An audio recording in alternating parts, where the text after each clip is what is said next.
اعوذ باللہ من الشیطان الرجیم بسم اللہ الرحمن الرحیم۔ اب ایک اور معاشرتی مسئلہ آ رہا ہے، کیونکہ یہ جو اب چل رہی تھی، یوں سمجھیے نا کہ پورے عرب کے اندر اب تو بھٹی دہک گئی ہے، جنگیں ہو رہی ہیں، جگہ جگہ ہو رہی ہیں، مارکے ہو رہے ہیں۔ ہمارے پاس تاریخ میں جو لکھے آئے ہیں سیرت میں تو بڑے بڑے مارکے ہیں جن میں کہ حضور شریک رہے، لیکن یہ کہ یہ تو ایک یوں چومکھی سی جنگ تھی جو چل رہی تھی مسلمان۔ اس سے آپ کو اندازہ ہو رہا ہے ان آیات سے کہ اصل سچویشن جو ہے وہاں کی سوشل سچویشن اور ٹرائبل جو ان کا معاشرہ تھا اس میں کیا کیا پرابلمز تھے۔ اب اس میں یہ ہے کہ فرض کیجئے کسی شخص نے کسی مسلمان کو مار دیا، لیکن یہ اس نے کہا کہ میں نے تو مارا نہیں، مجھے اتفاق سے میں نے تو تیر چلایا تھا کسی جانور پر، کسی ہرن پر لگ گیا، اس کو ہو سکتا ہے، یہ ممکن ہے۔ تو اب کسی مسلمان کا مسلمان کو قتل کرنا دو طرح کا ہے، قتل خطا اور قتل عمد۔ اس کا کیا حکم ہے؟ ما کان للمؤمن ان یقتل مؤمنا الا خطا، کسی مومن کے لیے یہ روا نہیں ہے کہ مومن کو قتل کرے مگر خطا کے طور پر۔ نشانہ چوک گیا، کسی کو جان لگا، اب گاڑی ہے، ایکسیڈنٹ ہو گیا، آپ چلا رہے تھے، کوئی اس کے نیچے آ گیا، مر گیا، آپ تو اسے مارنا نہیں چاہتے تھے۔ چنانچہ سعودی عرب میں یہ بھی اسی بد کے تحت یہ فیصلے ہوتے ہیں اس کے ایکسیڈنٹس کے، اس قانون قتل خطا کے تحت۔ وہ قانون کیا ہے؟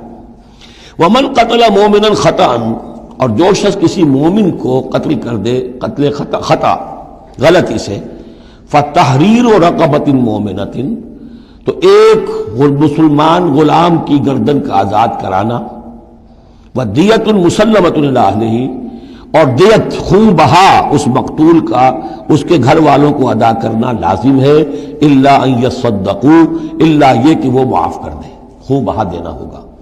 یعنی قتل خطا کے بدلے میں آپ قتل نہیں کریں گے، قتل عمد کی جزا میں قتل ہے، لیکن یہ کہ قتل خطا میں قتل نہیں ہوگا۔ قتل کی جگہ کیا ہوگا؟ ایک تو خون بہا، اور نمبر دو یہ کہ یہ جو گناہ ہو گیا تم سے سرزد، اس کے لیے وہ گناہ کے اثر کو ختم کرنے کے لیے اللہ نے ایک حق اپنا رکھ دیا کہ ایک غلام کو آزاد کرو۔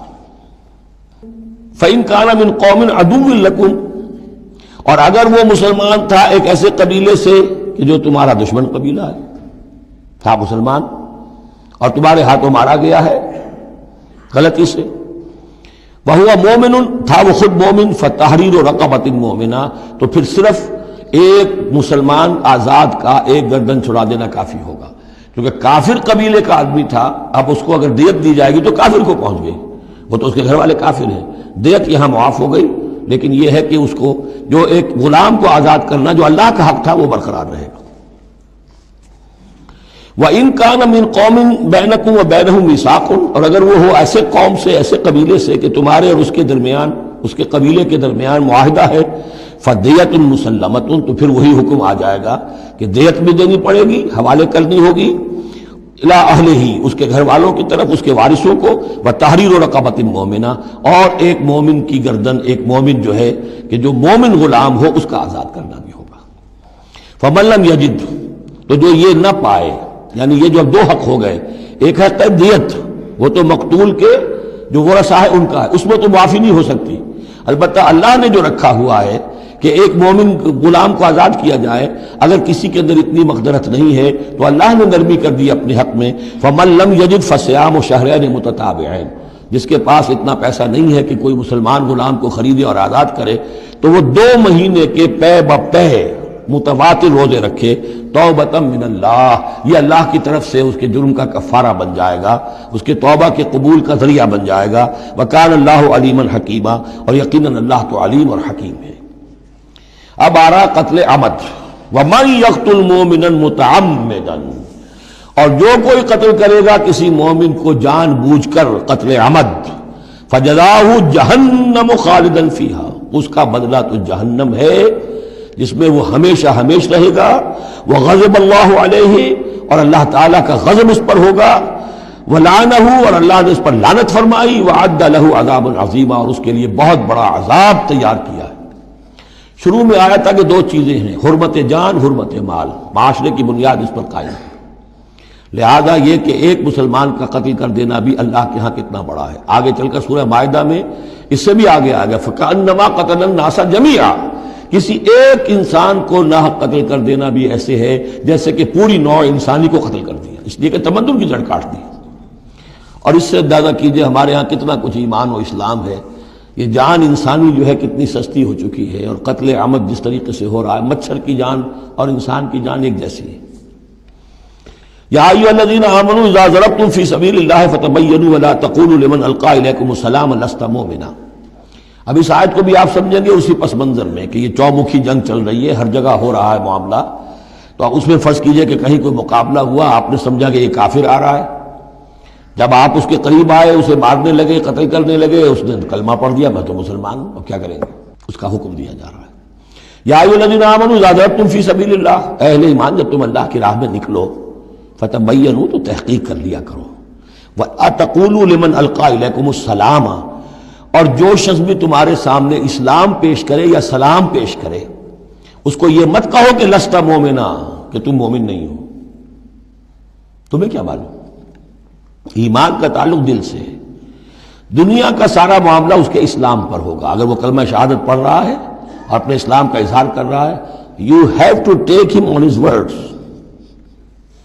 تو یہ معاملہ ہو گیا تھا حضرت اسامہ کے ساتھ.